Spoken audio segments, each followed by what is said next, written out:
No niin, ollaan kuitenkin täsmällisiä, että kun kuueksi ollaan webinaari kutsuttu koolle, niin alamme aloittelemaan ja lämpimästi tervetuloa tähän Lapin Pystykorva ensimmäiseen webinaariin. Ja meillä on tänään vähän aiheena niin näädänpyyntiä pystykorvilla ja riistanhoitotyöstä yleisesti. Ja pikkusen tätä Lapin Pystykorvakerhon toimintaa myös esitellään, mutta toivoisin nyt ensimmäiseksi, että jos Jukka ja Ville ja Joonas, Lapin Pystykorvakerhon perustajat ja tämänhetkinen hallituksen jäsenet, saataisiin kamerat päälle, niin päässään vähän esittäytymään. Ja siellä puheenjohtaja sporttisena miehenä on tuolla kuntosalin maailmalla, niin annankin Lapin Pystykorvakerhon puheenjohtajalle Joonas Jällströmille nyt juhlalliset avaussanat, niin olepa hyvä Joonas, kerro vähän kuka olet ja mistä ja mitä teet ja minkälaisten koirien kanssa puuhastelet. No niin, sieltähän Anssi jo sanoikin, että tosiaan puheenjohtajana olet, kuuluuko ääni? Järströmin Joonas Rovaniemeltä. Ei kuulu tänne mitään. Niitä käytän kameraa poikki, niin se saattaa olla verkko vähän huono. No niin, kuuluuko nyt paremmin? Kuuleeko Jukka ja Ville? Kyllä me kuulen Joonaksi.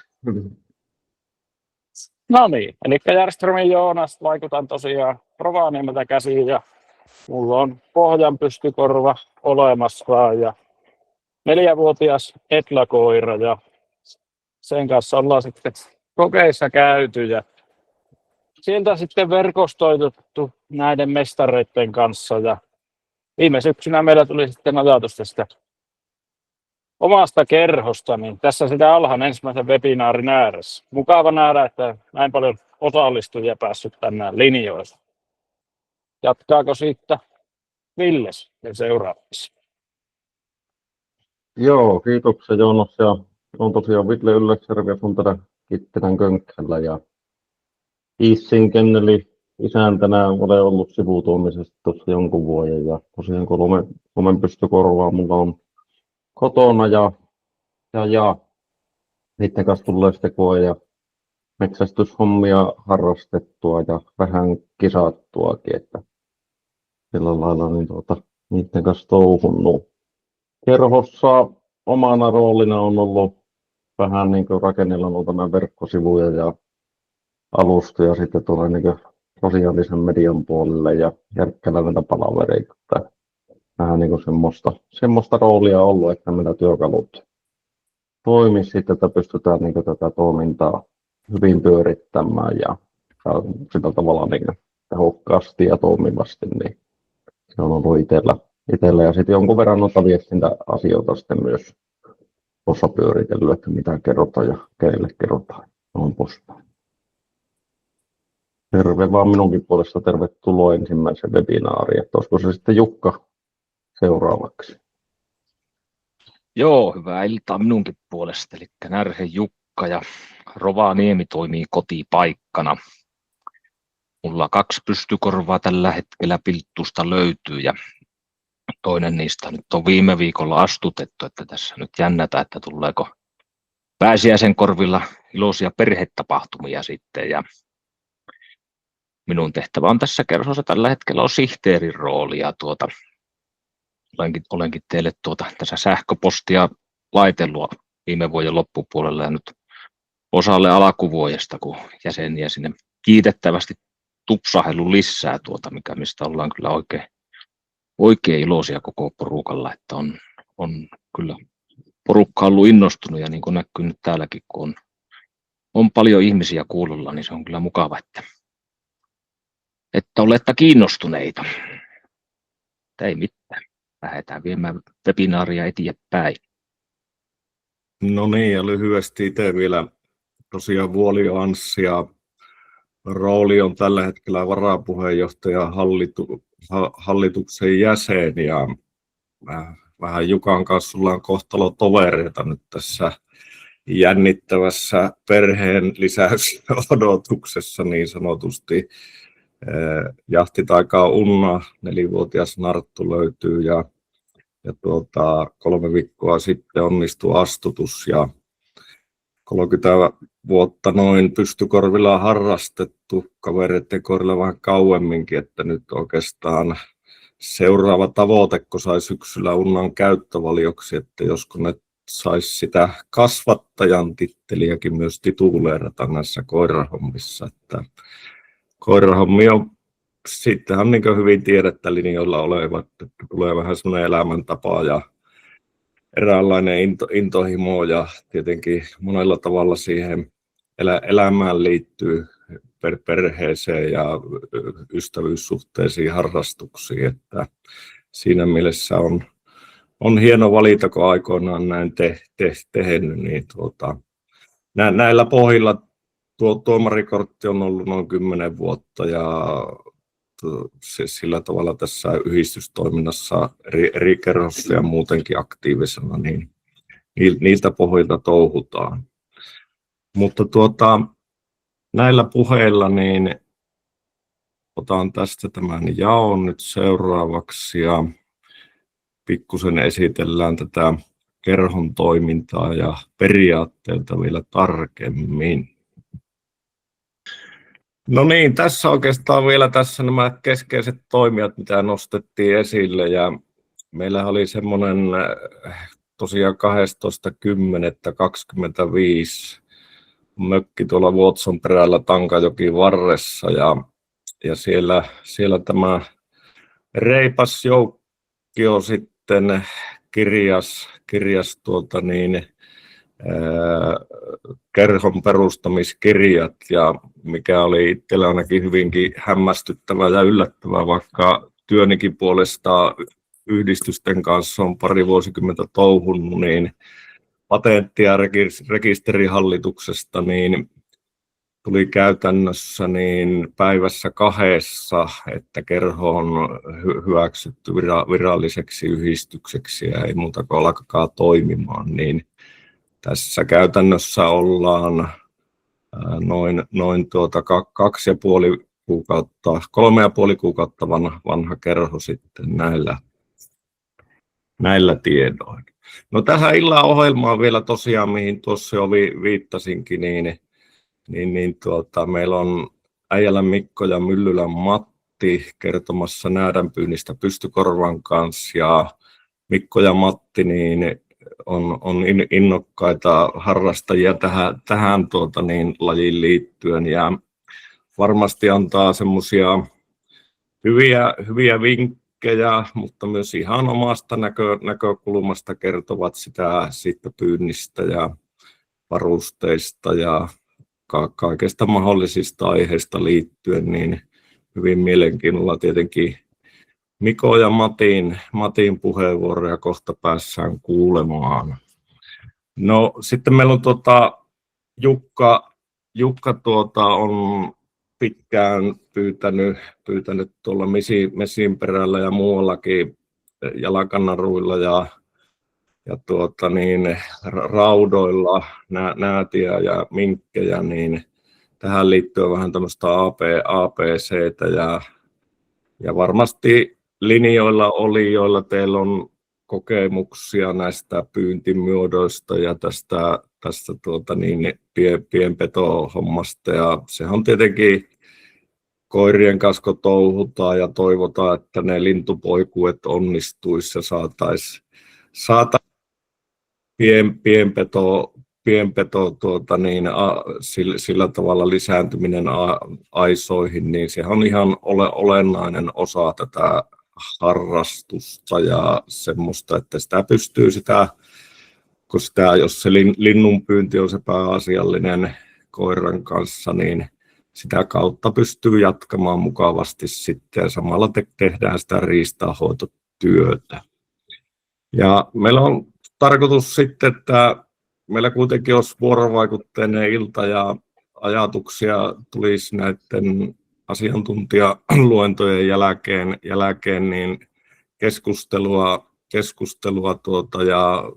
ja ihan kättä nostamalla niin jaetaan puheenvuoroja ja kokemusten vaihtoa, että siellä on tietotaitoa linjoilla niin kuin todettu. Joo, ja tähän liittyen sitten niin vielä pari semmoista käytännön asiaa. Eli tuolla tämän esityksen tai tämän näkymän niin alareunassa, niin siellä on chatti, eli chatin kautta voi tämän esityksen aikana laittaa kysymyksiä tulemaan. Mutta sitten kun on nämä esitykset käyty läpi, niin tunteet kaikki kutsumaan sitten sieltä niin tavallaan puheille, niin sitä myöten pääsee sitten myös kysymyksiä esittämään, että kättä vaan pystyy sitten rohkeasti, niin siitä mennään. Mutta pientä semmoista järjestelyn puolesta. Niin.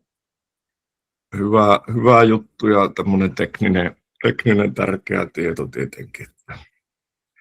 Jees, eli näin mennään tämän ohjelman suhteen ja tosiaan todettiin 12.10. perustamiskirjat on allekirjoitettu ja oikeastaan se idea ja ajatus, se syvempi juttu, niin tämähän ei ole neljän ystävyksen projekti, että tässä sillä tavalla neljästään toimittaisi, vaan kyllä meillä on mietittiin tätä tausta-ajatusta ja sillä tavalla minkälaista tulevaisuutta me halutaan tehdä tähän harrastukseen ympärille, niin tämmöinen hyvähenkinen porukka ja pystytään sitä myös uusin menetelmiin hyödyntämään. Niin tämä webinaari on yksi osoitus siitä ja käytännön toimi, että meillähän aika vähän on tämmöistä, jos ei juuri lainkaan, niin tuodaan näitä yhteisöjä ja harrastajia yhteen, että päässään näistä asioista keskustelemaan. Ja sillä tavalla kerho on vielä hyvinkin nuori ja oikeastaan mikä tuossa avaussanoissa tuli puheenjohtajallakin esille, niin se on yllättänyt kuinka loistavasti tämä on otettu vastaan, että jäseniä on 90 ja kysyntä on ollut kovaa, että kyllä tämmöiselle tuntuu tarvetta olevan. Sitten meillä löytyy sieltä kerhon nettisivuilta löytyy ne kerhon säännöt, niitä voi jokainen käydä katsomassa, mutta joka tapauksessa niin toimitaan ihan ry-periaatteiden mukaisesti, että kevätkokous on tavallaan tilinpäätöskokous ja hallitus saa vastuuvapautta siellä ja esitellään tilinpäätöksiä, talouslukuja ja kuuluu tähän yhdistyslainsäädäntöön ja syyskokouksessa sitten hyväksytään toiminta- ja taloussuunnitelma ja käytännössä linjataan sitä seuraavaa vuotta, että minkä pohjalta se hallitus ja jäsenistö lähtee sitten toimintaa toteuttamaan. Ja tietenkin myös näistä jäsenmaksuista ja keskeiset toimijat valitaan, niin siinäpä ne oikeastaan ne viralliset kokoukset.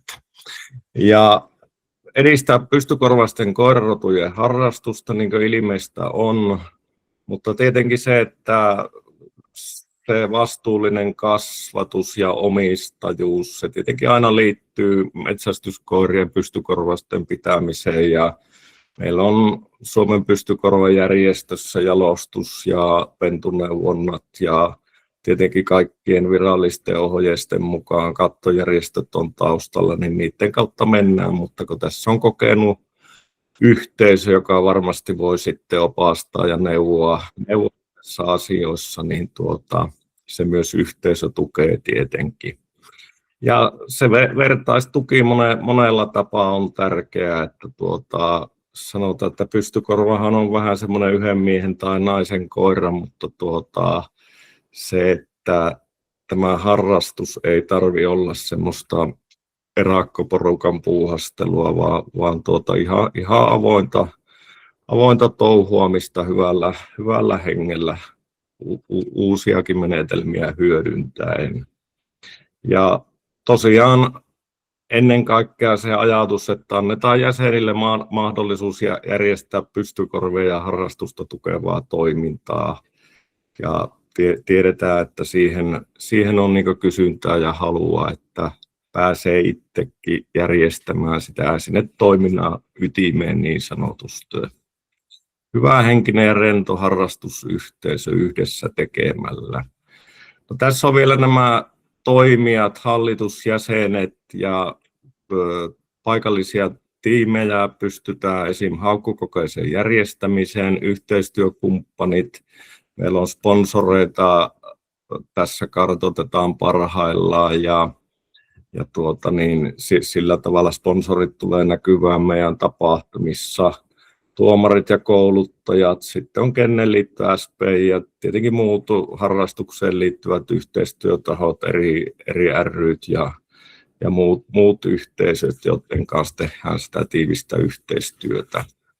No sitten toimintaan ja tapahtumaan liittyen, niin meillä on tässä nyt 3 webinaaria ensimmäiseen, sanotaanko puoleen vuoteen ideoitu, eli nyt ollaan tässä näädänmetsästyksessä ja riistanhoitotyössä. Sitten tuossa päivämäärä selviää tuossa varmaan helmikuun loppupuolella, mutta tuossa maalis-huhtikuun aikana meillä on kerhossa hyvin pärjäsivät näissä valtakunnallisissa haukkuotteluissa ja myös Metsäpojasta tuli menestystä, niin siellä menestyneet koiraohjaajat kertovat muun muassa syksyn jahti- ja kokeisiin valmistautumista, sen koiran kuntoutuksia ja tämmöisten näkökulman. Ja hyvää tietoa on muuallakin jäsenistöstä, että siihen toivotaan tietenkin osallistujia ja keskustelua kovasti. Ja sitten tietenkin tämä, että päässään tähän koetoimintaan, että meillä on hyvin kokenutta porukkaa jäsenistössä, mutta sitten on ihan vasta-alakajaa ja että meillä on vähän tämmöistä koetoimintaan ja siihen syksyyn liittyen, kun monesti se vähän arveluttaa, että uskalletaanko lähteä, viititäänkö se omaan sitaateissa keskeneräisen koiran kanssa ja mitä se käytännössä tarkoittaa ja mistä se koostuu, niin tämmöinen matalan kynnyksen tapahtuma sitten webinaarimuodossa myös luodaan. Erää 26 tapahtumaa Rovaniemellä taisi olla 9.5. tuolla Ounasrinteen koululla ja tähän liittyen sitten niin haetaan lähemmin tapahtumaa pari pystykorvasta harrastajaa sinne paikan päälle ja vähän esittelemään tietenkin näitä haukkuvia lintukoirarotuja ja muutenkin sillä tavalla edustamaan kerhon nimissä, mutta tähän palataan myöhemmin.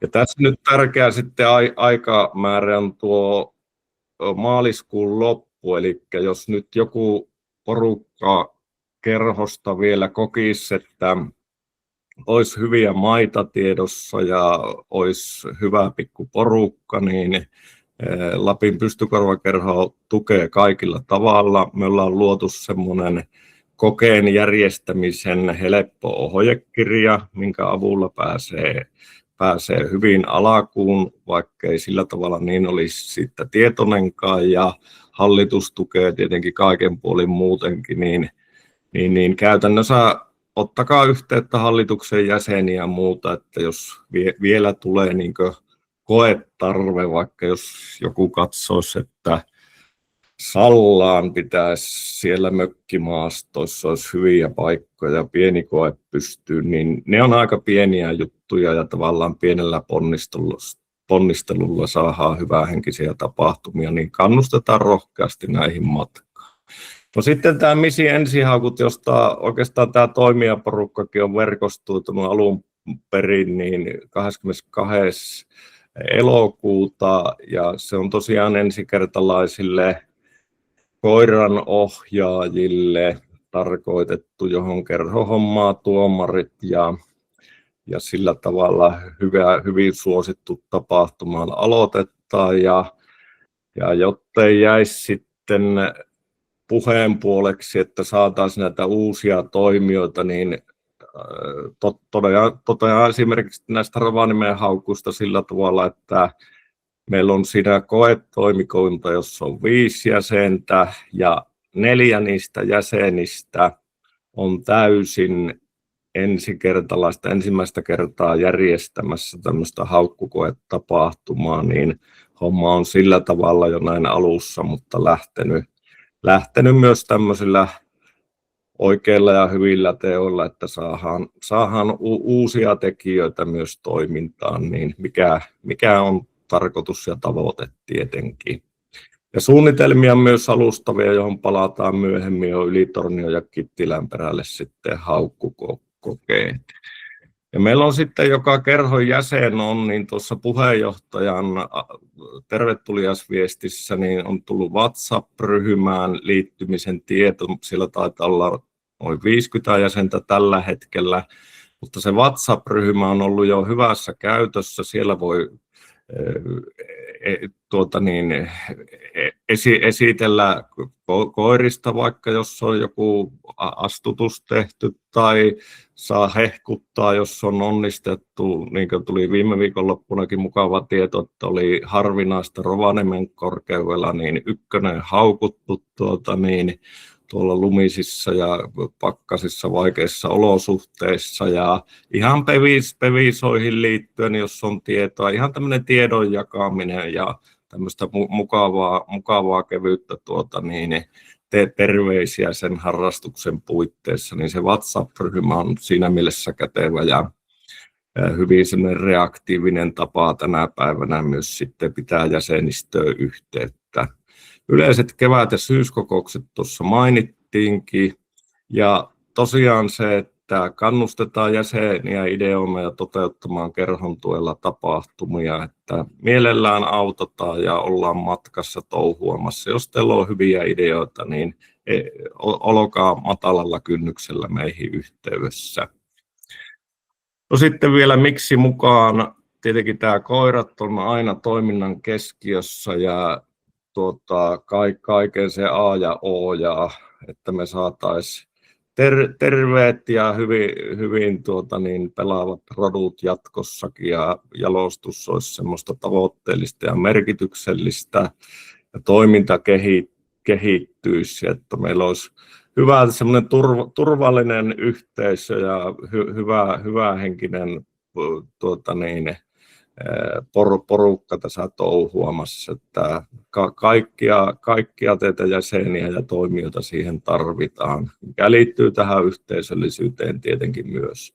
Ja ainahan se oppiminen ja kehittyminen, että muistaa silloin reilu 30 vuotta, kun ensimmäistä kertaa Uutela Erki ja Arton Pystykorvalla pääsi käymään Mettilää, niin eihän sitä tiennyt yhtään mitään, ja mikä tämä oli, että aikamoinen kehityskaari siitä, että mitä vaikka se perusta on ollut sama ja sillä tavalla, mutta tähän liittyy niin paljon semmoisia pieniä nyansseja ja koetoimintaa, näyttelytoimintaa ja hyvää harrastamista, niin sitähän se elämä on, oppimista ja kehittymistä. Sitten otin tähän tämmöisen sitaatin aika loppuun, että Ei ollut käsittää. Yhdistys on juuri niin aktiivinen kuin sen jäsenet, eli tässä korostan edelleen sitä, että tämä ei ole 4 miehen show, vaan me toivotaan ja meillä on matalan kynnyksen paikka, mihin tulla harrastamaan, ja lämpimästi tervetuloa ja tehdään mukavia juttuja, ja siitä se lähtee. Ja jos täällä on linjoilla, jotka eivät ole vielä kerhon jäseniä, niin liittyä voi lapinpystykorvakerho.fi-sivuilla. Sieltä saa myös lisää tietoa ja sitten tekijöiden yhteistiedot. Eli näillä sanoilla kiitän, ja tässä tämä Lapin pystykorvakerhon toiminta Pähkinänkuoressa. Illan asiantuntijat Äijälä Mikko, niin valmistaupa ja olepa hyvä puheenvuorosi seuraavaksi. Joo, kiitoksia vain puuhamiehille tästä mahdollisuudesta tulla pitämään pieni puheenvuoro näätän pyynnistä, niin mäpä käynnistän tuon esityksen. Ja pistän, vaikka mulla on vähän huoneen yhteyksien päässä, niin pistän kameran kiinni esityksen ajaksi. Niin ei käy ainakaan niin, että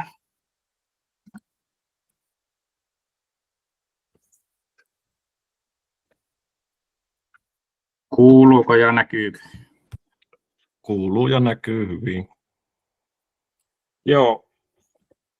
Tosiaan tämä oma esitys on ehkä, ei ollut semmoista tarkkaa suuntaa, että mihin lähti, niin tästä tuli enemmän semmoinen, että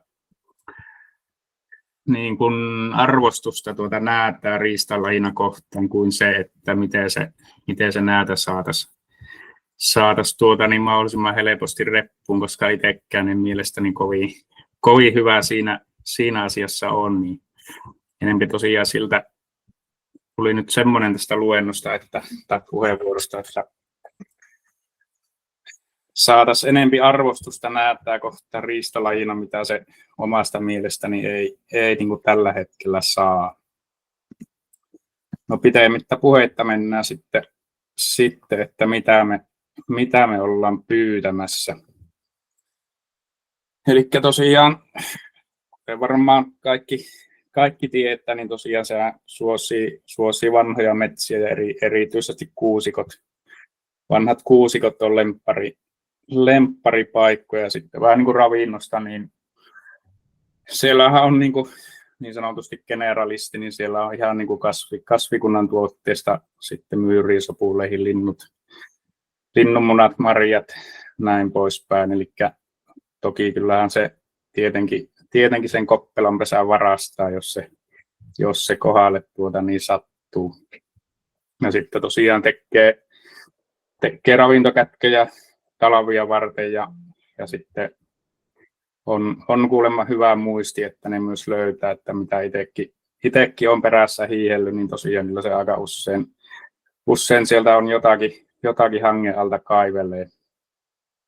Ja mitä nyt tuossa kattelin viimeisiä lumijälkilaskentoja, mikä on siis vuotuisia, niin pohjoisessa kanta oli hyvinkin vahva, mutta sitten niin kuin Keski- ja Etelä-Suomessa oli miinusta sitten jonkun verran. Ja otin nyt sitten tuommoisenkin kuriositeetin tuohon, että nämä tähän esiintyy myös Kalevalassa toisin kuin vaikkapa niin metso, mikä on myös niin kuin arvostettu eläin- ja riistalaji meillä. Ja sitten kun noita erätarinoita lueskella, niin siellä ne vanhat pyytäjät puhuu asuntonäätästä ja hyppynäätästä, eli asuntonäätä on tämmöinen, mikä asuttaa tiettyä aluetta pitemmän aikaa, ja hyppynäätä sitten menee vaan maitten läpi, että sen perässä saa kyllä sitten hiihtää.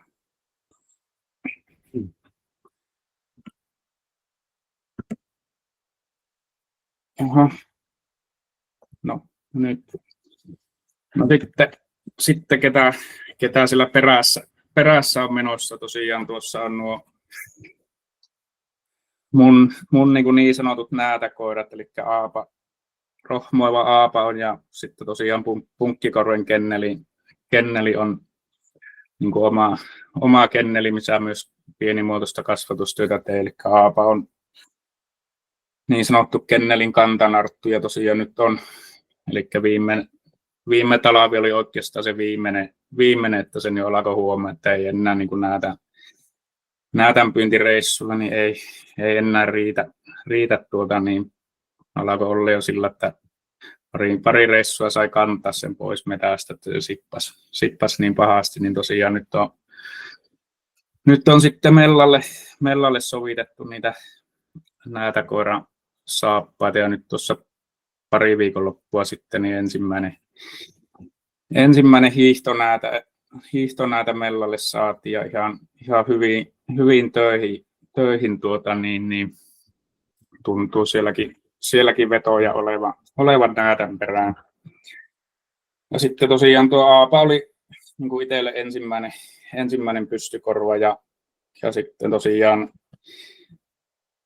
halusin tuon laittaa, että oma työ on tutkijana niin vähän niin kuin sitten kriittisin silmin katsoa näitä touhuja ja yrittää myös kriittisin silmin katsoa vähän niin kuin omia touhuja. Ja sitten tosiaan varmaan sen Matin esityksen jälkeen niin jo sitten oli kysymykset ja kommentit ja myös sitten kritiikki, jos semmoista tulee. Niin.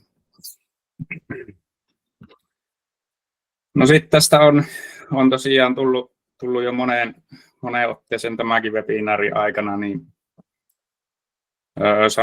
sana riistahoito, mutta mitä itse olen tuossa tutkimuksia lueskellut ja myös niiden tarinoita, jotka on niin näätän perässä hiihtäneet satoja ja jopa niin tuhansia kilometrejä, niin heidän näkökulma on, että se ei itse asiassa niin paha olekaan riistakannolle,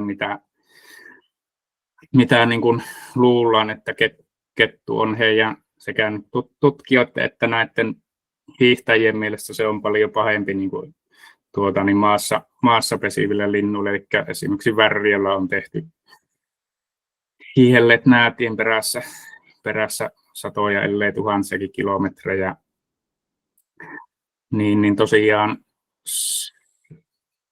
siellä on vähän niin kuin eri näkökantaa siihen, ja että onko se näätä sitten loppujen lopuksi niin paha tuholainen, missä maineessa se on. Ja niin kuin tuosta Kalevan artikkeli on niistä, jotka on siellä Värriöllä hiihelleet, eli tosiaan just, että kanalintujen ja jänisten osuus on ravinnosta yllättävänkin pieniä, mitä nyt itse olen hiihellyt, niin yhden meton jäänteet olen löytänyt niin kuin sieltä ruokapiilosta, mutta sittenkään ei sitten tietenkään ole tietoa, että oliko löytänyt jonkun haukan tappama roippeet vai oliko sitten itse saanut sen meton kiinni. Mutta toki tietenkin ne vahingot on kesäaikaan, niin kuin jo sanoinkin, että tosiaan kyllähän sen koppelon munat vie, jos se siihen paikalle sattuu.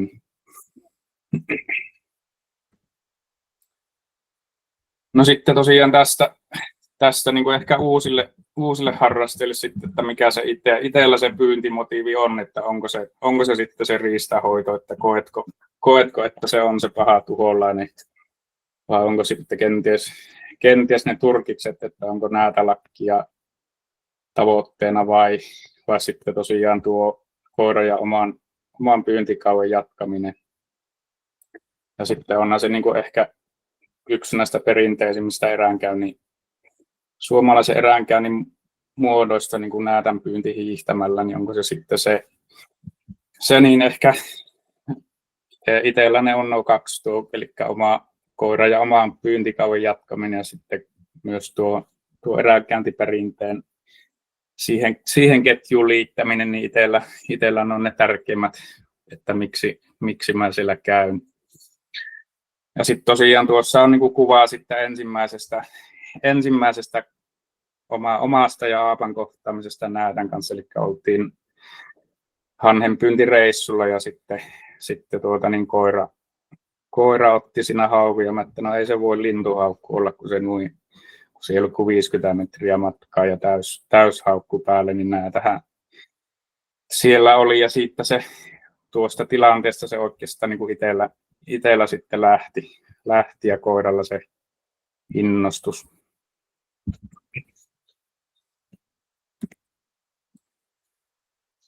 No tosiaan vähän tällä kokemuksella, mitä itsellä on, niin koiran ominaisuuksista tosiaan itsellä on Suomen pystykorvia ja väittäisin, että se on enemmän se metästäjän kiinnostus ja motivaatio sen näätän perään, että koiralla sitä verta voisi ollakin, mutta sitten se metästäjän viitseliäisyys ja kunto, niin se voi olla se rajoittavampi tekijä, että tuleeko sitten koirasta näätä koiraa.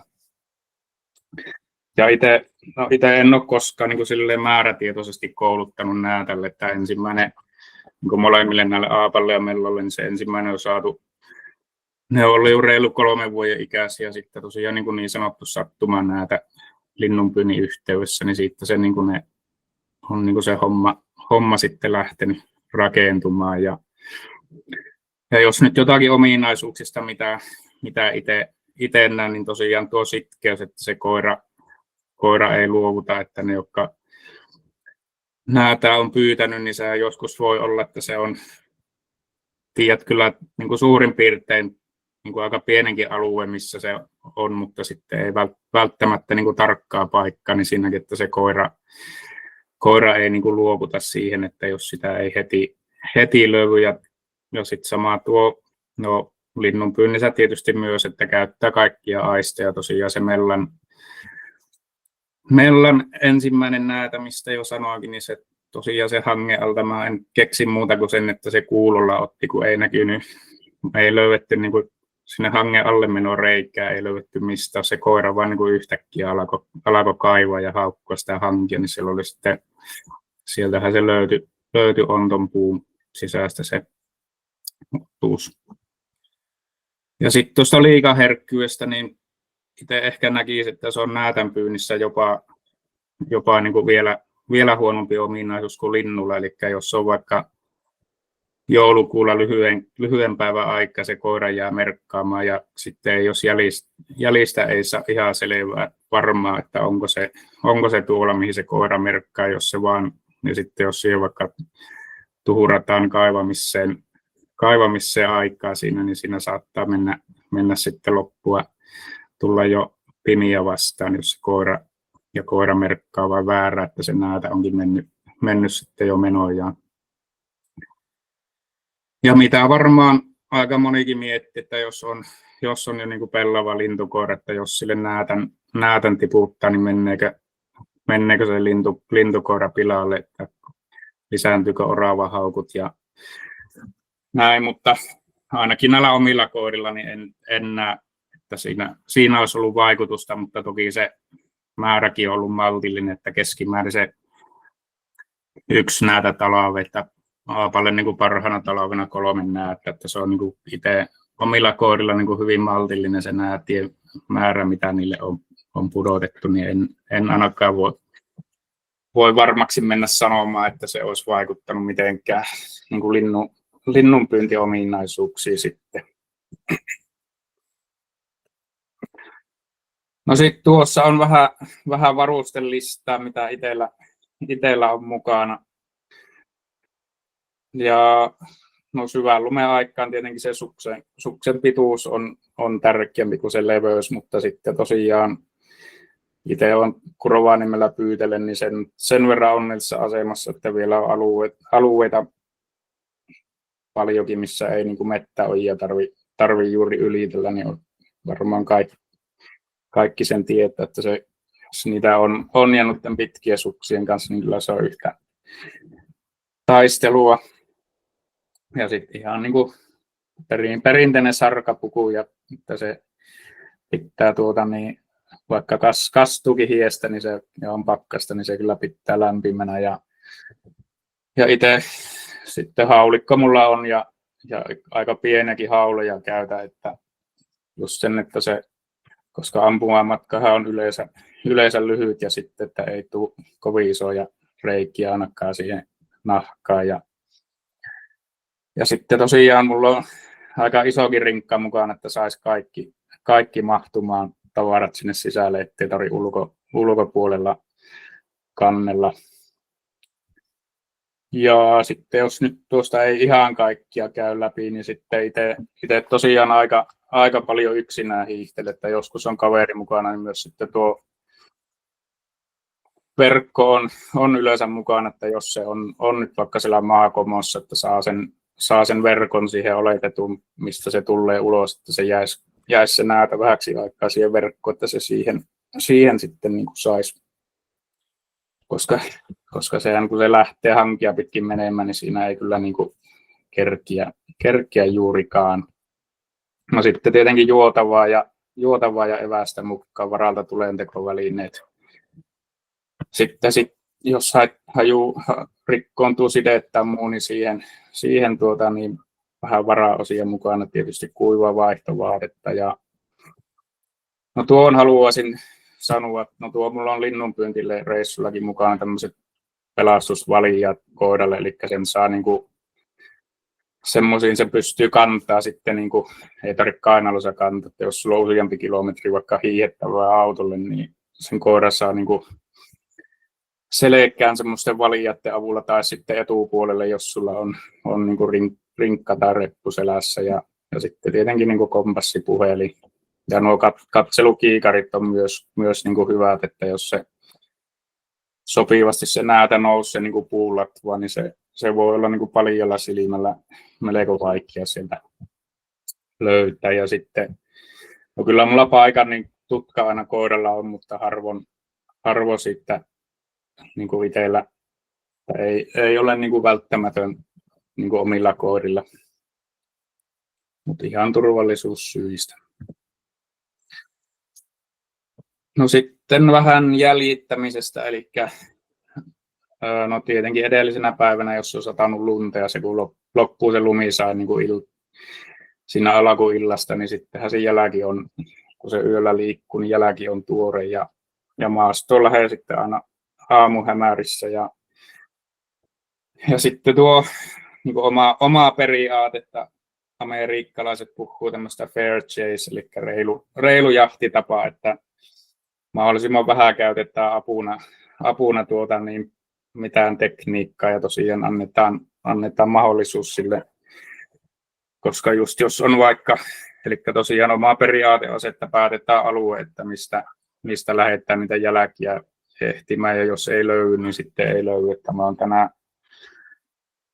tänäkin talvena mä oon 5 reissua on käynyt ja yhdellä reissulla on löytynyt niin tuore jälki, että on kannattanut lähteä, että aika paljon tulee niin kuin hiihettyä sillä, että sitä jälkiä ei löydykään. Ja sitten niin kuin tuosta kulkujärjestyksestä, että tosiaan jos on pitkä päivä ja paljon lunta, niin kyllä se koira niin väsähtää, jos se joutuu siellä, niin mä annan sen koiran just siinä jäljittämisessä, kun ei siinä sillensä niin kuin näätän pyynnissä, niin eihän sen koiran niin kuin tarvitse mun mielestä hakia, että se voi tulla ihan hyysellä perässä, että sitten kun aletaan olla siinä alueella, missä se näätä mahdollisesti on, niin sitten niin kuin voi koiran päästää. Ja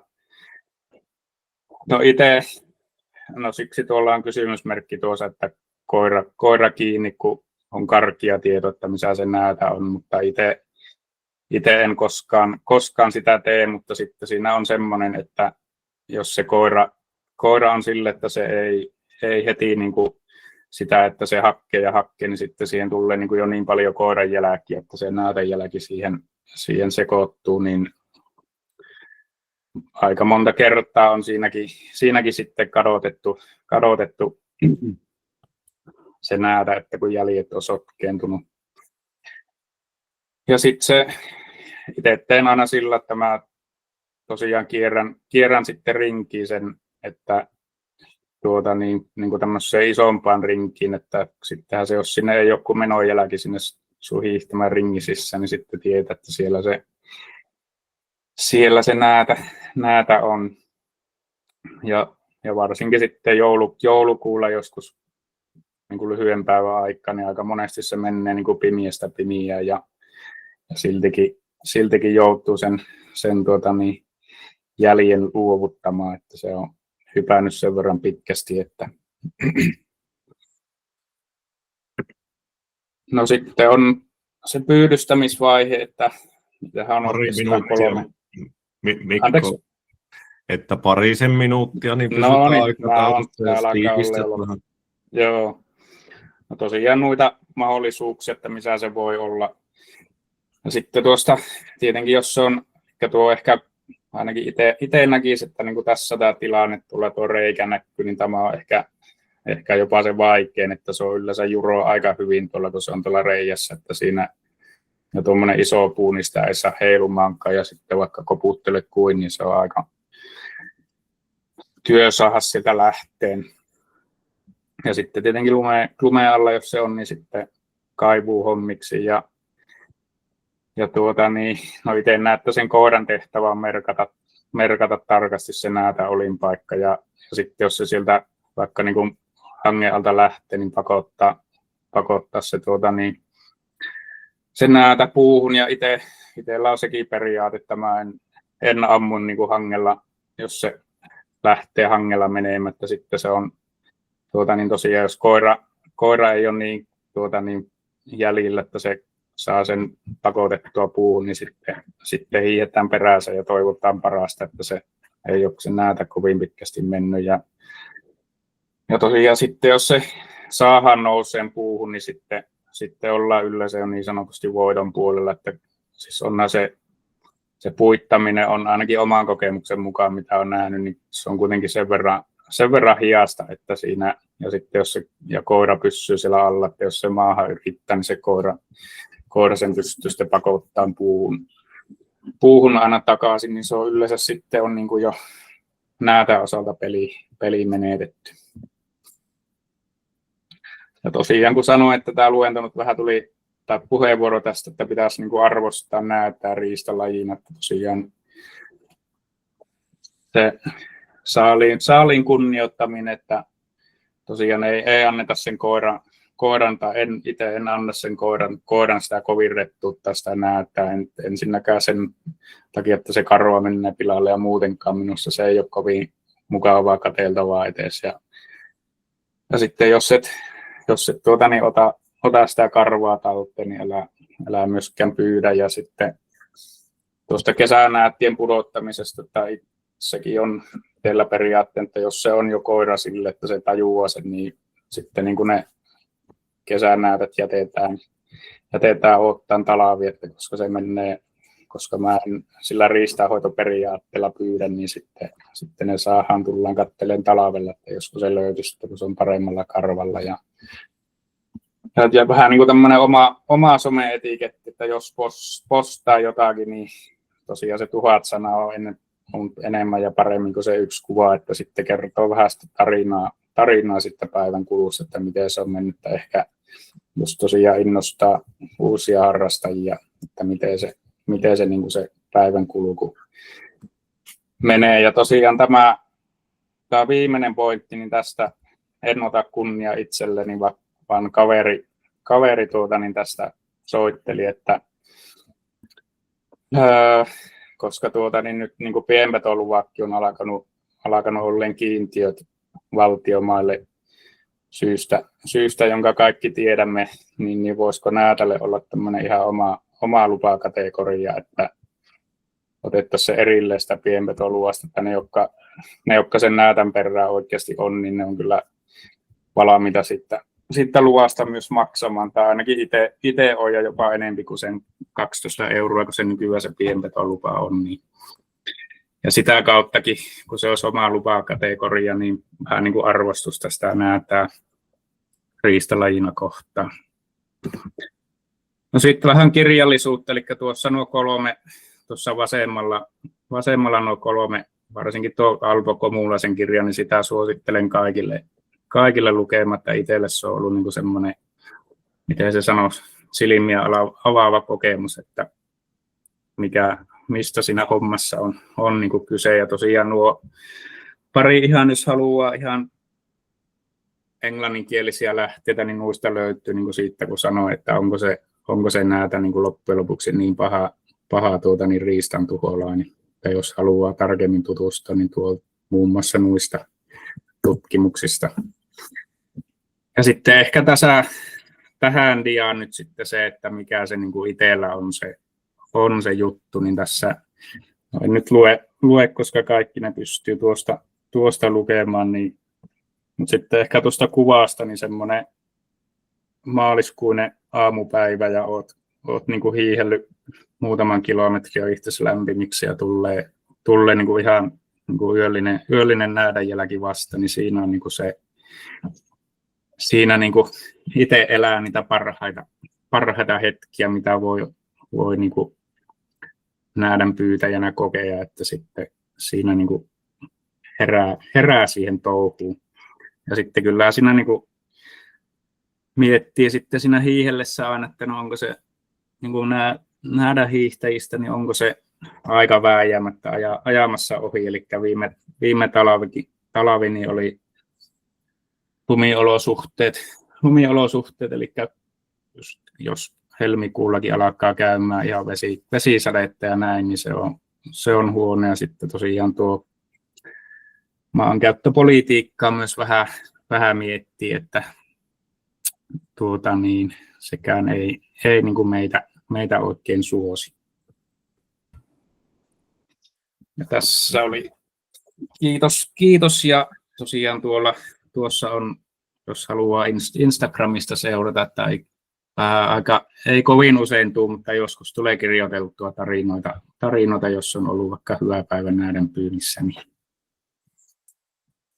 Kiitos Mikko, loistava esitys ja varmasti ajatuksia herättävä niin vasta-alkajalle kuin kokeneemmallekin porukalle ja hyviä tämmöisiä filosofis-eettisiä kysymyksiä ihan tässä myös, että ja laittoi itseäkin kyllä pohtimaan paljon, että vaikka vähän sinänsä olen ehtinyt hiihtää, mutta todella hyvä esitys. Mennään pitemmittä välipuheitta niin Myllylän Matti ja Matilla sama aihe ja kohta kuullaan, että onko näkökulmakin sama vai jotenkin erilainen. Ole hyvä, Matti.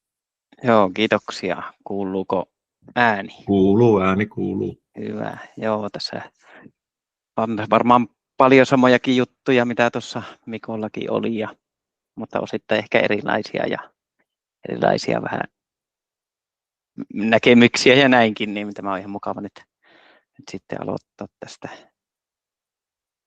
Näytetäänpäs tuosta vielä vähän naamavärkkiäkin hetki tässä, ennen kuin aloitetaan tuo esitys. Eli Myllylän Matti tosiaan täältä Kittilässä nykyisin asustellaan ja näätiä on tullut pyydettyä jo tuolla edellisessä elämässä Pohjanmaan maisemissa ja nyt sitten harrastus on jatkunut täällä Kittilässä myöskin, että siitä on tullut tietynlainen semmoinen ehkä elämäntapakin ja se on jotenkin koukuttanut se homma, niin kerrottava näyttämästä tästä jotakin omia näkemyksiä. Tuo pois ja kyllä saanko me täältä näyttävillä jaettua, miten näppärästi alakoko näkymään. Ei vielä kyllä näy. Tehdään semmoinen muutos, että otetaan Närhe Jukka lauteille tässä välissä. Niin Jukalla lähti esitys käyntiin ja näkyy, niin olepa hyvä. Näkyy ja kuuluu. Joo. No niin. Jes, no niin, ei mitään. Mulla on tosiaan aiheena sitten vähän tämmöinen laajempi joukko, eli kettu, näätä ja minkki. Niitä on tullut oikeastaan se on minkin loukkupyynnillä alkanut silloin ihan poikasesta isäukon opastuksella ja sitten se siitä siirtyi näätän loukkupyyntiin. Se alkoi tuossa 2010-luvun paikkeilla ja sitten vielä tuli innostuttua tuosta ketun jalkanarupyynnistä ja se alkoi tuossa 2016-2017 talvella, että tämäkin semmoinen kohta 10 vuotta tullut vieläkin opeteltua. Ja tosiaan ensimmäiseksi tämä jalkanarupyynti ja sehän on tosiaan semmoista riittää aikaresurssia vaativaa hommaa, että ne narut jo on koettava kerran vuorokaudessa. Eli ihan lakikin sanoo ja tietenkin se perheelliselle ja työssä käyvänä, niin sehän tietenkin vähän huono yhtälö on, ja varsinkin kun ei ihan kotiovelta pääse pyytämään, mutta viikonloppuisia pidennettyjä viikonloppuja ja sitten jos saa jonkun vaikka sukulaismiehen niitä kokemaan siellä pyyntialueella, niin on kuitenkin mahdollisuuksia. No lisäksi, että se vaatii aikaa, niin se vaatii myös tietynlaisia lumiolosuhteita, eli silloin meillä pitäisi olla pehmeää höttölunta, että se kettua upottaa ja se mielellään käyttää sitä omaa vanhaa turvallista jälkeä ja siihen lumeen se on se naru sitten helppo asettaa ja piilottaa, että hankikelillä se eikä kuorikelillä, niin silloin se ei onnistu. Ja nämä, niin kuin Mikkokin tuossa kertoi, että kun helmikuussa sattaa välillä vettä ja on plussaa, niin kyllä on välillä ollut tosi vaikeita talvia naruttaa. Että nyt on ollut kyllä hyvät sääolosuhteet, ehkä vähän turhankin paljon ollut jopa pakkasta tässä viime aikoina. No sitten, että mihin niitä naruja lähtisi laittamaan ja etsimään niitä ketunjälkiä, niin kyllähän se olisi tavallaan tehokkuutta lisää se, että sillä alueella olisi useampia kettuja. Ja hyviä paikkoja esimerkiksi, mitkä luonnostaan on huomannut, että kettuja vettä, niin esimerkiksi poroaita paikka-alueet, sinne saattaa aina välillä joku poro sitten talven keskellä kuolla kupsahtaa ja siitähän semmoinen luonnollinen haaska sitten syntyy, niin se kyllä vettää kettuja tosi hyvin. Ja sitten muutama tuttu tuossa käyttää ihan näitä kaatopaikkojenkin ympäristöjä, että sieltä se kettu myös semmoisessa ympäristössä tykkää ruokaa hakia. Ja ketullahan yleensäkin eläimillä, mutta ketulla tuo hajuaisti tuntuu olevan semmoinen keskivertoa parempi, että siinä tuo hajukontrolli on kyllä, että jos haluaa ketun jalkanarulla eräksi saada, niin siinä ensinnäkin pitää pyyntivälineet hajustaa ja piettää ne erillään muista kamppeista ja sitten samaa omassakin käyttäytymisessä, että esimerkiksi ei kärsi nokasta räkää tippaa hangelle tippua siinä asennusvaiheessa, että se on silloin kyllä tietää, että kettu jää siitä narusta tulematta. Ja kalustoa, mitä itse käytän, että jalkanaruihan löytyy muutamanlaisia, puhutaan hengarijalkanaruista ja putkijalkanaruista, mutta itse kyllä käytän pelkästään näitä hengarimallin jalkanaruja, että ne on helppo piilottaa, helppo hajustaa, ne on pitkäkäyttöikäisiä, kun vaijereita vaihdetaan niitä aina ketun jälkeen. Ja toki jarrukapulla pitää olla niissä aina kiinni, että sitten kun se kettu lähtee se hengarin kanssa kulkemaan, niin se jää sitten kohta pian kiinni sen johonkin kuusen alle tai tiheköön. Sitten pölyhuiska kautta ketun häntä, millä se naamioidaan siihen asennuspaikalle se naru sinne hankeen ja tuommoinen pikkuinen lapio siihen lumeen siirtelyyn, kohta mulla tulee kuvaa siitä. Ja siihen asennukseen on ihan omat hanskat sitten käytössä, että kun minäkin kelekalla liikun, niin kelekaa ei ole missään käytetään omia kintaita ja sitten kun lähdetään naruja asentamaan, niin me laitetaan semmoiset kumihanskat tai neopreenihanskat kätteen, mitkä olen hajustanut ja pietän ne erillään muista kamppeista, että niillä tehdään vain sitten jalkanaruhommia. Ja sitten se ketun jälki, kun puhkassaan siinä asennusvaiheessa, niin siinä voi käyttää tuommoista ihan pyöreä halakoa. Ja sitten on tämmöinen pikkuinen lusikka siihen, kun muodostetaan se ketun jälki uudestaan, niin olemassa. Ja tässä nyt näkyy sitä, mitä kalustoa mulla on käytössä. Jokaisella pyytäjällä on aina vähän omat, mihin on mieltynyt, minkälaisiin vehkeisiin, mutta tosiaan vasemmalla on ihan tuommoinen perinteinen pölyhuiska, johon olen sitten pikkusen muovikauhan teipannut kiinni ja sitten on tuommoinen pikkuinen lasten lumilapio ja sitten on tuommoinen ketun tassun muotoinen puutikku, millä pystyy myös sitä jälkeä muotoilemaan. Ja tuossa oikealla kuvassa sitten on niin kuin mulla hajustus käynnissä, että ihan tuommoinen muovipalju ja narut laitetaan sinne ja vähän kuusenhakuja ja hanasta kuumaa vettä lasketaan ja annan ne siellä semmoisen 10 minuuttia hajustua ja sitten niillä vasituilla hanskoilla nostelen ne sieltä sitten rekkeen kyytiin ja lähden asennusreissulle.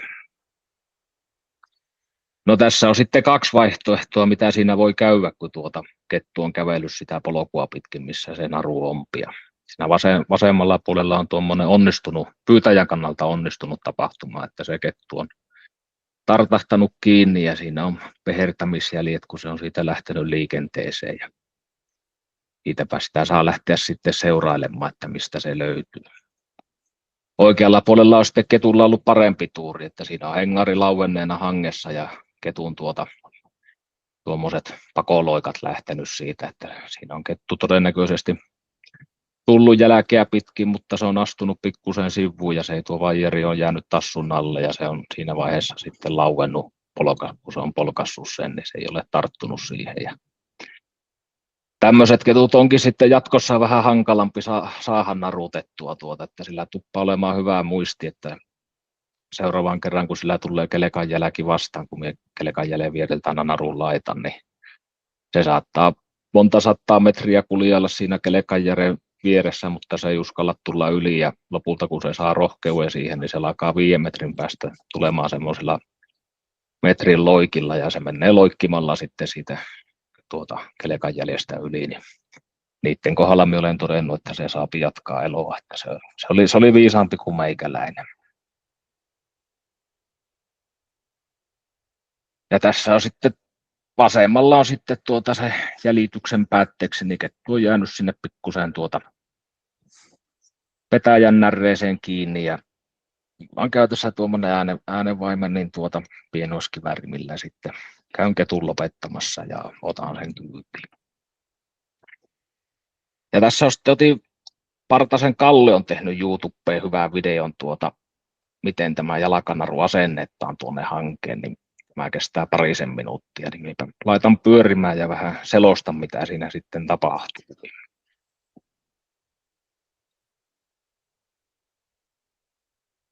Kalle kulkee hiihtämällä kelekan jälkiä pitkiä sillä ahkiossa kulkee nuo pyyntikamppeet ja siinä se on nähnyt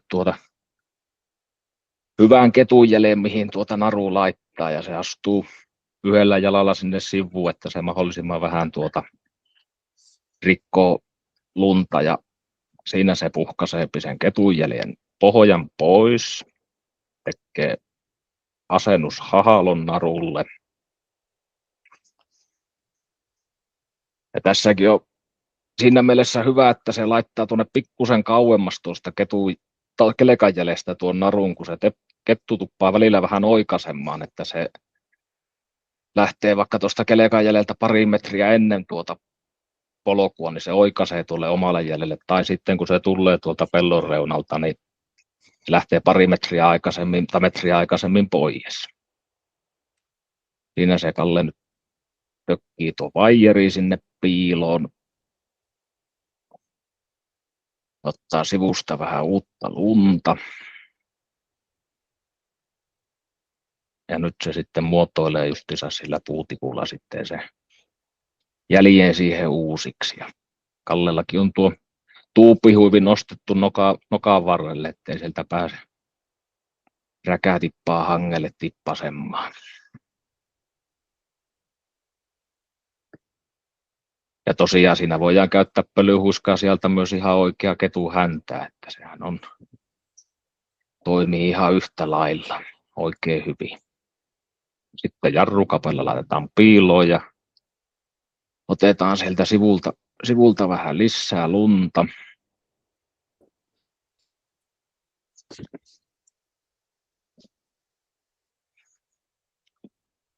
Saadaan kaikki sinne peitettyä piiloon.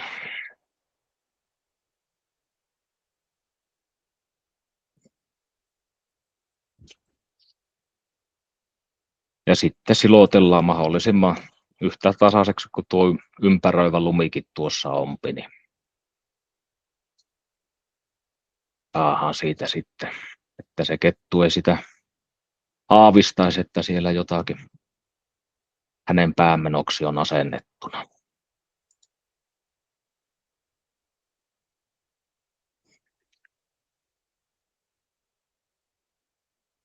Lopuksi vielä tuosta vähän naamioiden loppujälkeä.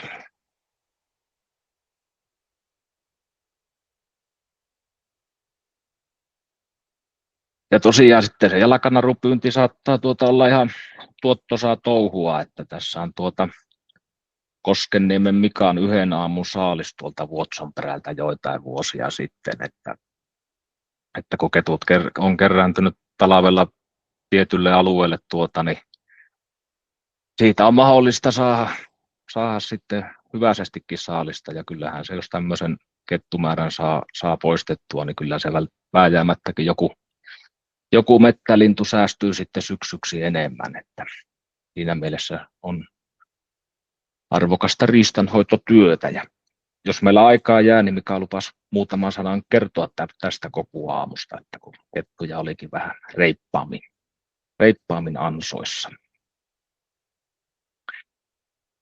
No sitten on tämä näädän loukkupyynti on toisena osiossa.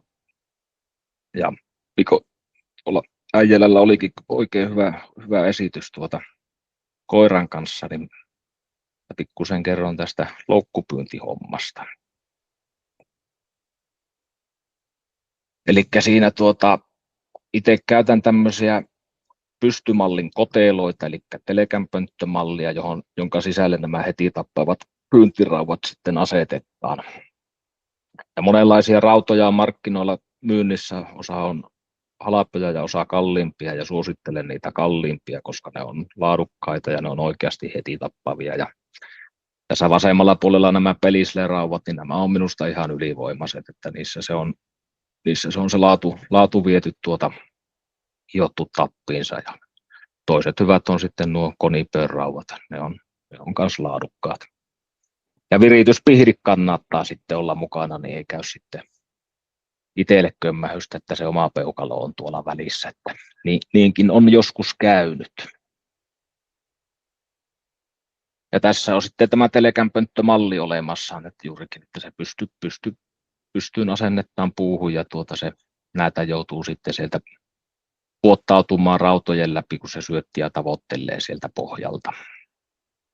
Niin nämä olen todennut hyviksi ja helpoiksi pyytää ja virittää. No sitten, että mihin se loukku kannattaisi laittaa, niin niitähän voi ns. Summittain sijoitella pitkin mettiä, mutta tietenkin se tärkein olisi, että jos näiden haluaa loukulla saada, niin että se pitäisi olla, että missä niitä jälkihavaintoja sitten ompia. Tämmöisiä tyypillisiä kulkureittejä ja elinympäristöjä ompi justiinsa jokien ja purojen varret ja kuusikot ja louhikkoalueet ja tämmöiset kapeat maametsäkaistaleet tavallaan, että mistä se näätän kulku ohjautuu sitten tulemaan, että se ei mitään laajoja kankaita ole, niin se sitä pystyy tavallaan vähän, se sumputtuu tavallaan se kulkualue siihen. Ja syötteenä, mitä minä käytän, niin tietenkin syksyllä, kun mitä tulee lintuja, saat vesilintuja ja maalintuja, niin otan niiden roippeet talteen, ja hirvenroippeet käypi myös oikein hyvin, kalanperkeet.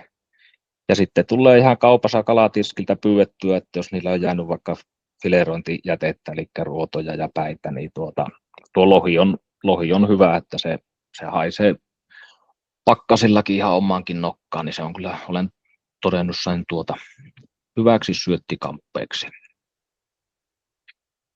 Ja marras-joulukuu on ollut semmoista niin kuin tehokasta pyyntiaikaa, että silloin se näätä tuntuu liikkuvan aktiivisesti, mutta kun mennään joulukuulle ja tammikuulle, helmikuulle, niin se liike selvästi kyllä vähenee.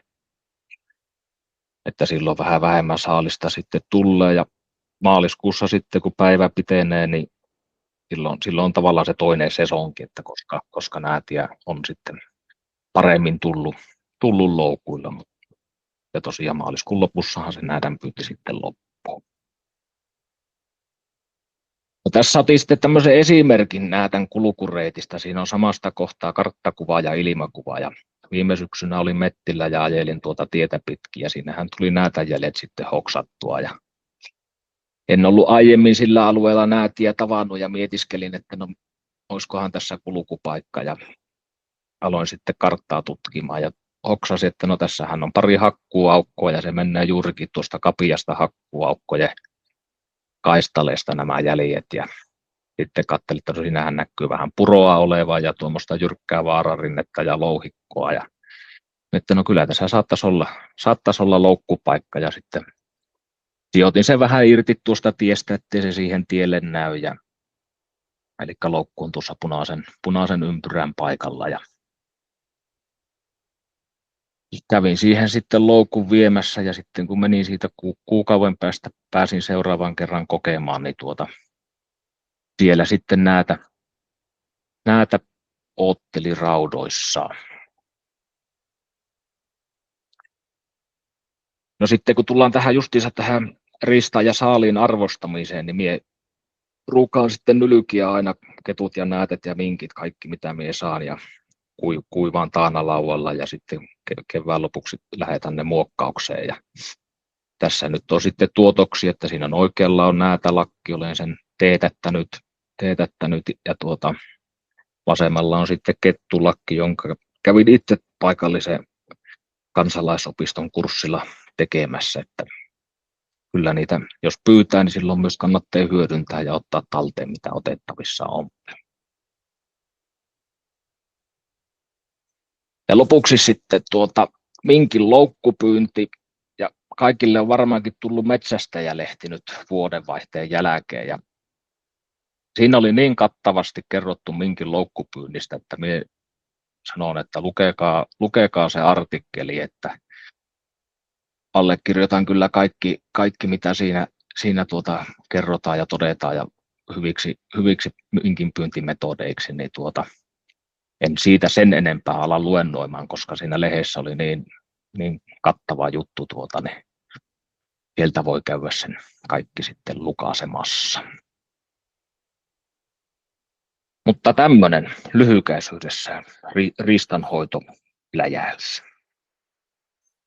Kiitoksia Jukalle erittäin hyvin tiivistetysti. Ja Jukkahan on avulias kaveria ja varmasti mielellään neuvoo näihin jalkanarupyyntiin ja loukutushommiin ja muihin. Että ehdottomasti ja niin. Justiinsa olletikin tuohon jalkanaruhomman, että jos on mahdollista päässä ensimmäisellä kerralla jonkun mukaan, joka niillä on pyytänyt, niin siinä monta muttaa ja kysymysmerkkiä saa hoidettua yhdellä kerralla, kun käypi jonkun kokeneen mukana, niin se itsekin toimii sillä tavalla aikoinaan, niin se valaisee heti paljon, kun joku opastaa ja neuvoo käestä pitäen sitä hommaa. Että. Kyllä, juuri näin.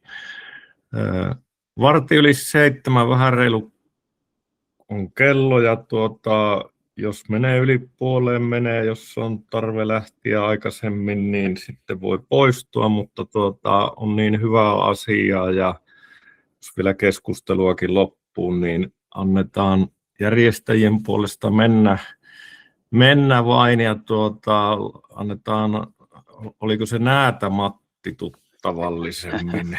No siinä on aika paljon jo Lapillissa siinä nimessä. Niin, ole hyvä. Kyllä, mutta nyt vissiin jaot toimii. Kyllä, ja äänet kuuluu.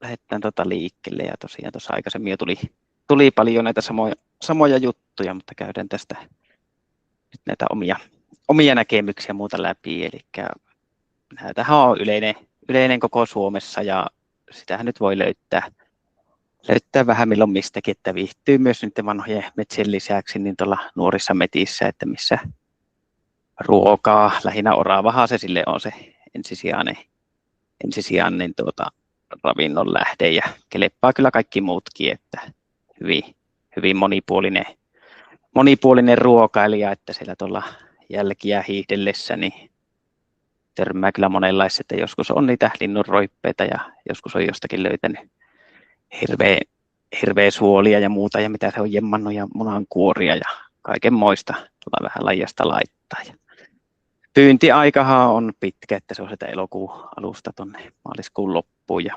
pystykorvaahan saa käyttää myös siellä maaliskuussa sitten apuna, kunhan välttää häiritsemästä rauhoitettuja lajeja. Ja siellä se Näätä jotos menee vaaran päällä tuossa joku viikko sitten. Ja varusteista, mitä nyt itse ajattelin, niin talvipyyntiähän se on, että siihen sen mukaisesti täytyy varustautua, että voi olla sitä hikistä hommaa ja sitten kylmää hommaa ja välillä voi jossakin purossa käydä vähän vaikka uimassakin ja voi sattua monenmoista, että siihen on hyvä varautua ja päivät monesti venyy pitkäksi ja päivä ei monesti riitäkään varsinkin lyhyen päivän aikana, että pimeä tulee kyllä aamusta ja illasta. Ja sopivaa vaatetusta, että ei kannata kaikkia kalvopukuja ja muita siihen päälle, että hikisellä tulee kuitenkin, että tuo just hengittävä alus kerrastua ja siihen sarkapuku, villapaita, yhdistelmät on ainakin oman kokemuksen perusteella niitä kaikista käytännöllisempiä ja parhaita. Ja hyvät sukset, lunta on paljon ja ojikoita ja puroja ja muitakin juttuja sillä ylittellen, niin itse käytän tämmöisiä 280 järvisiä ja olen ne kokenut ainakin oman käyttöön ihan passeliksi. Aseen reppua pidän ja suojata asetta mahdollisimman hyvin lumelta, että sieltä puista tippuu sitä ja kaikki eri sukot ja muut kyllä rymyää, niin se on se asekin äkkiä sen näköinen, että sillä kun pitäisi ampumaan ruveta, niin parempi suojata hyvin siltä. Ja muuta on kirvestä, puukkoa, jonkunmoista ensiapuvälinettä, nippusidettä, narua. Ehkä tuommoisia Dexal-tabletteja nykyisin tulee pidettyä ja jotakin glukoositabletteja varalta, että jos tulee semmoinen totaalinen katkeaminen joskus sillä retkillä, niin pääsee vielä poiskin sitten niiden turviin. Otsavalo siihen, patterit tai sitten varavalo mukana. Ongenvapaa on ihan hyvä, kevyt kuljettaa, sillä pystyt noita korkealla olevia koloja rapsuttelemaan ja muuta, ei tarvitse niitä keppivirityksiä sitten siellä niin tehdä, että se on valmiina mukana. Ja lapio, kevyt lapio on hyvä. Ja sitten nämä perustutkat ja patterit ja muut vermet mukana, mutta itse pitää aika semmoisena kohtuu kevyenä sitä varustusta kuitenkin, että se on se liikkuvaa pyyntiä, niin ei siinä nyt viihti kovin paljon ylimääräisiä kantamuksia mukana pitää. Mutta jokainen tietenkin siinäkin tyylillään ja kuten kaikessa muussakin. Ja jahtipäivään kun lähtee, niin mulla on sitten vähän erilainen tyyli tuossa Mikko verrattuna, että minä nyt koitan sen jäljen jostakin tieylityksen löytää ja lähteä sitten siitä, että joskus se ajeluttaa vähän enempiä, joskus vähän vähempiä, joskushan sitä ei löydy sitten ollenkaan. Ja paras keli on tuohon lumisatteen jälkeen, joko seuraavana päivänä tai sitten jos oikein kova myräkkä on, niin yleensä seuraava päivä vähän, että ei liiku näitä oikein mutkaelokat, että se on sitten se seuraava päivä se parempi. Mutta ja ihanteellinenhän sitten on vielä, jos oikein huippukeliä etsii, että se pikkusen sitä tupruttelee yölläkin sitä lunta, niin näkee sitten vielä, että mikä on alkuillan jälki ja mikä on sitten aamupuolen jälki. Ja sitten kun tuolla liikkuu ja ajelee, niin merkkailee niitä vähän itselle ylös, että missä niitä vanhaa jälkiä vaikka on ja missä niitä on ennen ollut ja näin. Ja tietenkin, että mihin sitä näin talvella aina pääseekin, että eihän kaikki tiet ole aukikaan. Että näitähän on silleen, että kyllä se aika samoja maita sitten, kun niitä kerran jostakin olet löytänyt, niin kyllä ne viihtyy niissä samoilla seuduilla sitten tulee aina uusia asukkeja niihin ja ne kulkureitit on yleensä niitä hyvin samoilla seuduilla. Ja sitten itse lähden maastoon sitten vasta, että jos sitä jälkeä ei niin siinä pimeää aikana ajellessa löydy, niin sitten lähden johonkin puron varteen tai tuonnekin, jossa ehkä jotakin havaintoja aikaisemmin on, niin katselemaan. Ja talvella tahtoo olla se, että kun on tosiaan lyhyt se päivä, niin se on vähän semmoista, jos siinä päivästä sitä aikaa kuluu kovin paljon sen jäljen etsimiseen, niin se on sitten se loppujäljeisen selvittely, niin aikaa siihen jää aika vähän, mutta tokihan tuurilla se voi onnistua aina lepostikin.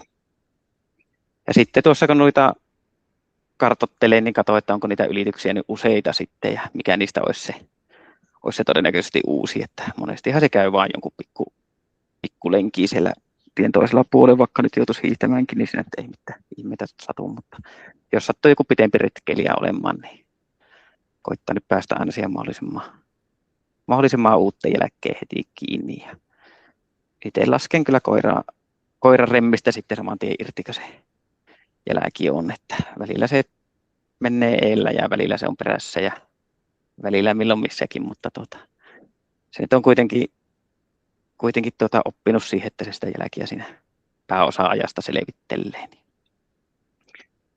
Ja samalla kun siinä liikkuu, niin ilmakuvasta voi vähän tutkailla sitä maastua, että voi siinä jo pieniä arvauksia tehdä, että mihin tämä jälki on menossa, että on tämmöisiä purovarsia ja tiheiköitä ja muita, niin niissähän se kulkureitit monesti menee. Ja sitten jos semmoinen soitteen reunaan tulee joku vanhan metä juotti tai joku tämmöinen, niin on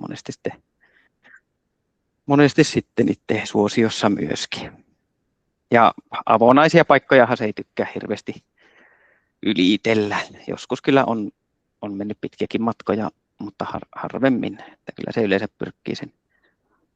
pyrkii sen suojaisen paikaa siinä etti, niin kuin tuossa äskeisen esitykseen ilmakuvassakin oli, että se meni siitä metsäiseltä kohdalta yli. Ja samoin kotiellä, että jos se sinne ei mitään saalista tai muuta, niin kyllä se jälki on niin suoraan sen tie yli, että ei ole monta kertaa elämässä, että olisi tietä pitkin mennyt, mutta on semmoisiakin pätkiä joskus ollut, mutta hyvin, hyvin harvinaisia.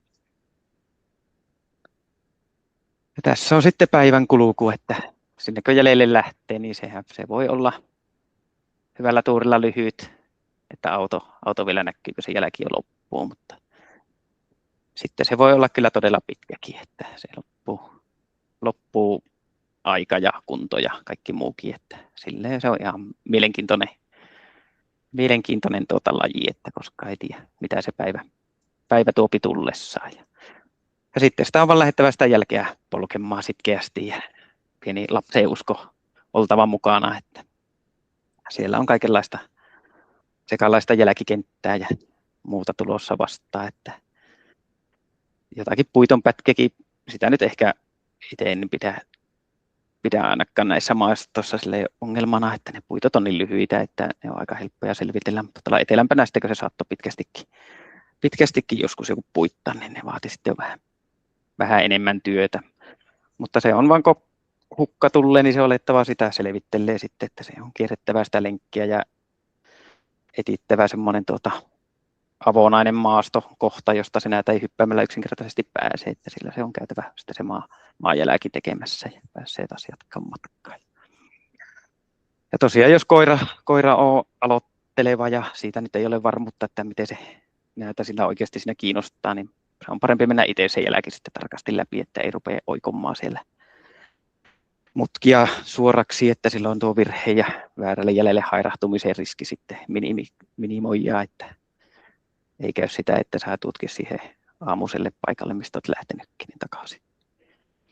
Ja tuossa on tosiaan sitä, että vähän vaatii aina sitä salapoliisityötä, että puita katsellaan vähän, että onko niistä tippunut roskia, jos se on puittanut ja mihin päin se on siitä lähtenyt ja menneekö sinne alueeseen sitten jälkiä enemmän vai vähempi, että joskushan voi olla niitä tilanteita, että siellä on vaikka useampi näitä sotkemassa sitä kuviota, että joskus siinä tuntuu, että ei tästä tule selvää, mutta se on vaan kierreltävä ja katteltava ja vähän laskettava ja mietittävä, niin kyllä se siitä selviää. Ja sitten vaan mennään jälki loppuun tai pimeää asti, että sitten se päätyy monesti oravan pessään tai näihin onttoihin puihin tai kivikoihin tai kämppiin tai puupinoissa on ollut ja hyvin moninaista. Yleisin ehkä täällä on ollut tuo kolopuut ja kivirakaat, että niissäpä se on ja oma tuntuma, että tähän voi jääkkä vielä enempi on tuolla kivikoissa, että nyt taas kun maaliskuulle kääntää ja näin niin enempi ehkä sitten rupeaa tuolla puista löytymään. Näin. Ja kausihan on tosiaan pitkä, että se alkaa sieltä elokuulta ja maaliskuun loppuun saa pyytää. Ja tuossa on muutamia sieltä koko kauden varrelta. Ja sitten tämä ampumatilanne, kun jälki on selvitetty ja päästy, niin pääosin kun se saa tulemaan ulos sieltä piilosta, niin se hyppää niihin lähipuihin. Ja jos koira sitä haukkuu, niin se ei sieltä uskalla lähteä mihinkään, että saattaa puun tai kaksi hypätä ja jäädä sitten siihen kahtelemaan. Ja monesti siihen ihan saman puuhunkin nousee vaan latvaan tai näin ja jää sieltä katselemaan.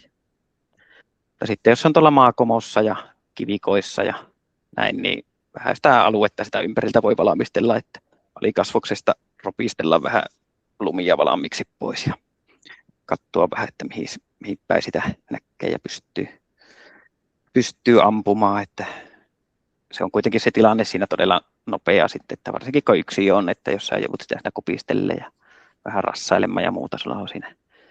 Ja ehkä aikaakin jo hetki siihen mennyt, että on vähän ajatuskin välillä herppantuu, niin siinä on oltava koko ajan kuitenkin se valmiina, että se on nopea tilanne ja siinä sitten onkin tärkeää muistaa tuo turvallisuus, että jos on porukalla pyyttää, niin katsoa missä ne kaverit siinä on ja missä koira on ja näitä liikkuu lujasti ja monesti siinä on koira sitten aivan perässä, että se saattaa jäädä sitten se ampuva tilanne sen takiakin käyttämättä, että se on semmoinen pikkelä likkunen kaveri.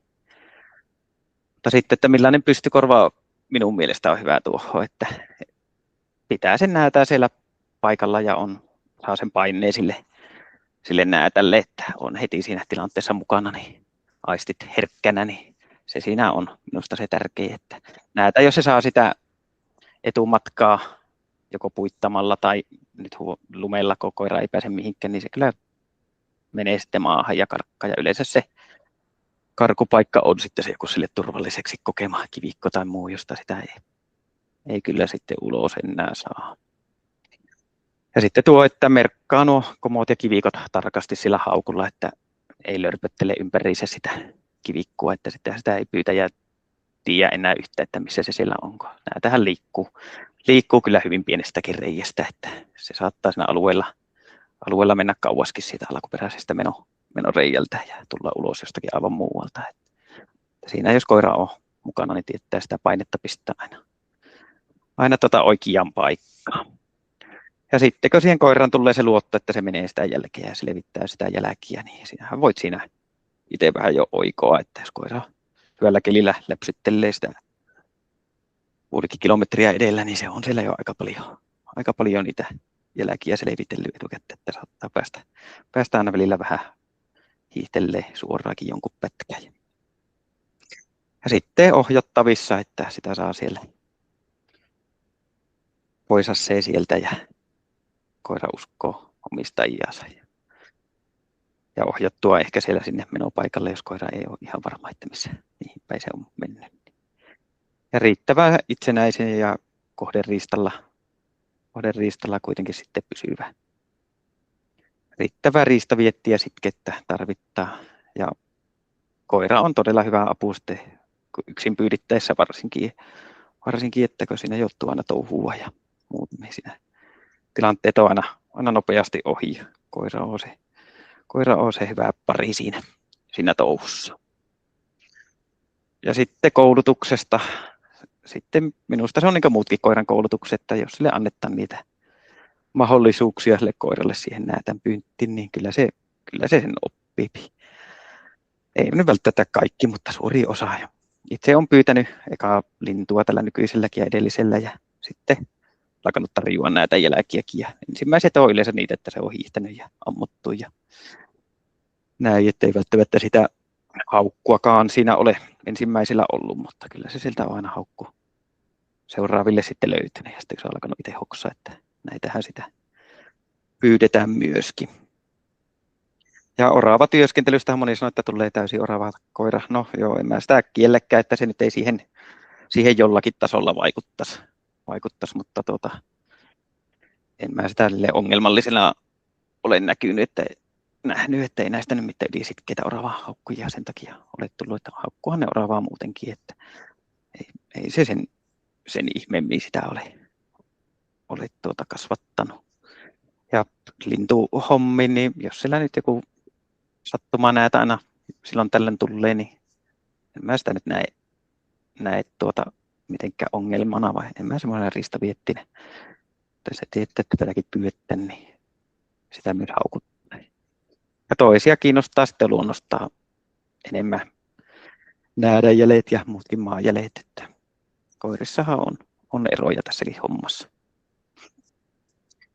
Ja haasteita ja ongelmia, niin kyllä niitä näitä lintuakin pyydetään ja muillekin eläimille joskus hairahuttaa, että ei se nyt ihan minulla ainakaan 100% aina ole se, että jos se jäljelle laittaa, että se siinä jäljellä justiin on. Että sillä saattaa olla eri haukkaville ja koppelohaukkoja, milloin mitäkin välissä, mutta takaisin on kyllä sitten aina tultu jäljelle, että on käyty katsomassa, että ei nyt silleen liian häiritsevänä ole sitä kokenut, vaikka se siellä on muita haukkukin.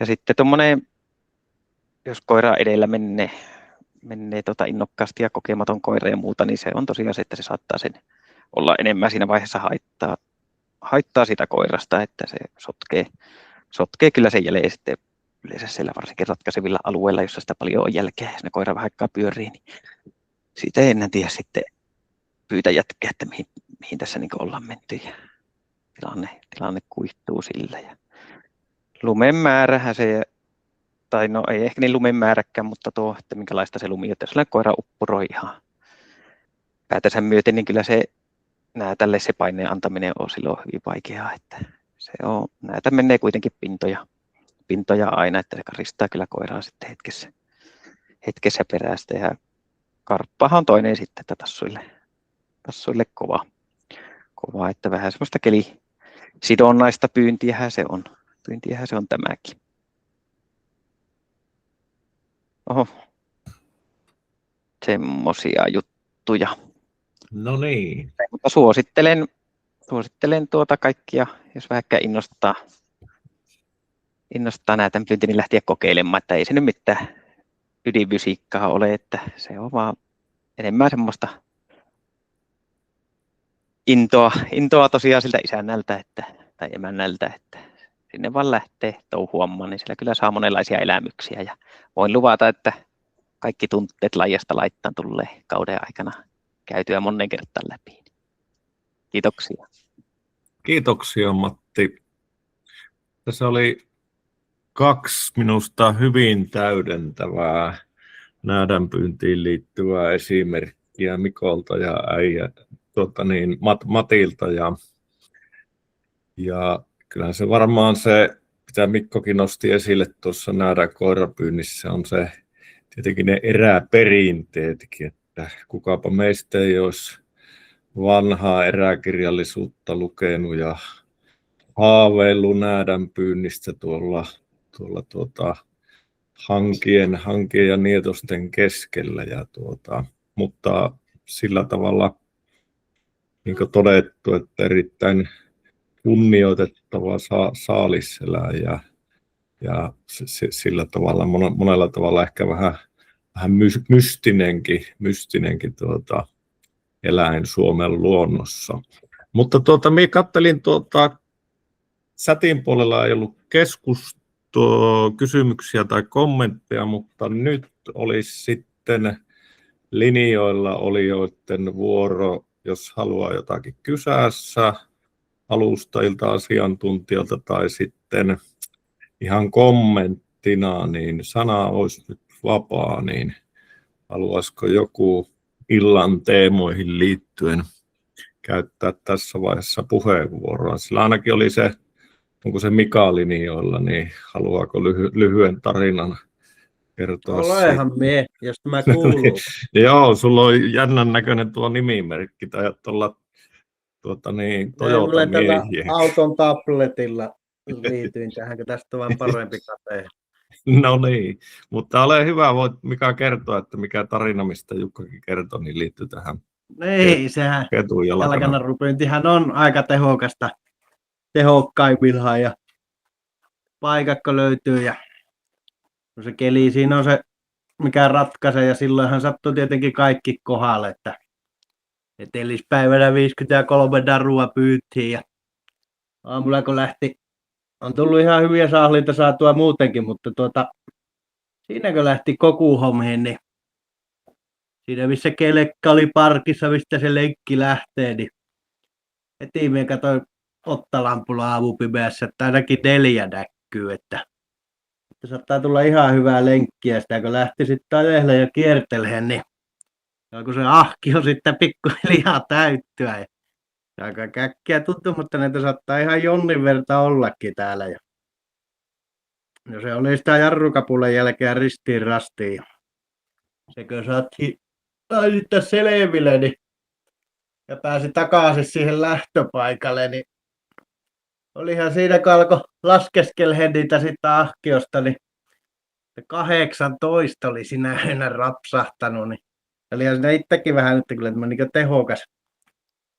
tehokas yö näytti olevan, että oli kettu liikkeellä ja ajustukset ja kaikki oli onnistunut niin kuin samaan rytäkään. Se on joskus semmoista ja se laji onneksi näyttää sen sitten, jos vähän meinaa oikasta, niin se kyllä aamulla sulle hyvin nopeasti näyttääkin, että sitä onkin kierretty naru, mutta joskus kun se onnistuu hyvin, niin se on tehokas muoto. Se on juuri näin ja kyllähän sinä varmaan voi todeta, että ehkä näin lintupoikueiden näkökulmasta ja miksei muidenkin pienisäkkäiden kannalta, niin tuommoinen määrä kettuja, jos luulisi tuntuvan paikallisesti sitten, että hyvin tuntuu ainakin tällä Etelä-Lapiassakin sikeävän tuo kettukanta.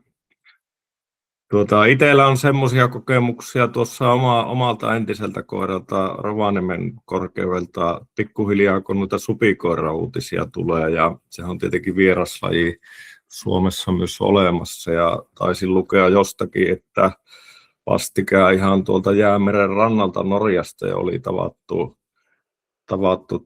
supikoiria, että ei enää paljon ylemmäs voi sieltä vaeltaa, mutta mulla otti vaan edesmennyt Arttu tosiaan muutama vuosi sitten, niin vanhemmilla päivillä niin innostui ottamaan supea kiinni sitten, ja no ei se pari supia juoksi ja otti hengeltä tuossa yhden vuoden aikana, ja sitten mikä oli aika poikkeuksellista Oulun korkeudellahan on hyvinkin yleinen mäyräkoira, mäyrät ja mäyräkin oli myös sitten tässä Rovaniemen ympäristössä haukussa sitten, ja että kaikenlaisia tähän pienpetoihin ja riistanhoitoon ja muuhun liittyen tietenkin tarinaa liittyy.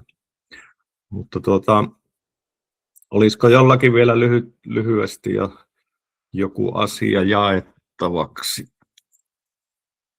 Jos ei ole nyt pyydettyjä puheenvuoroja, niin kiitän lämpimästi osallistujia Lapin pystykorvakerhon puolesta, ja saatiin tämä webinaarisarja kunnialla käyntiin, eikä olla edes paljon aikataulusta myöhässä niin sanotusti. Ja hienoa, että teitä oli näin iso porukka linjoilla, ja seuratkaa Lapin pystykorvakerhon somea ja nettisivuja, niin sillä tiedotamme niistä tulevista tapahtumista. Ja edelleen korostan sitä, että jos vielä jollakin on kipinä, vaikka miettii niitä linnunhaukkukokeita tulevalle syksylle, niin olkaa tässä helmikuun aikana yhteydessä hallituksen jäseniin, niin katsotaan, että jos saataisiin sinne teidän tarpeistanne teidän alueelle, niin pienimuotoiset kokeet vaikka halutessanne pystyy, niin tuetaan siinä kovasti. Mutta ei muuta kuin ollaan linjoilla ja kuuloilla ja hyvää talavan jatkoa, etteiköhän nämä pakkaset tästä pikkuhiljaa helpota ja kevättä kohti. Kiitos.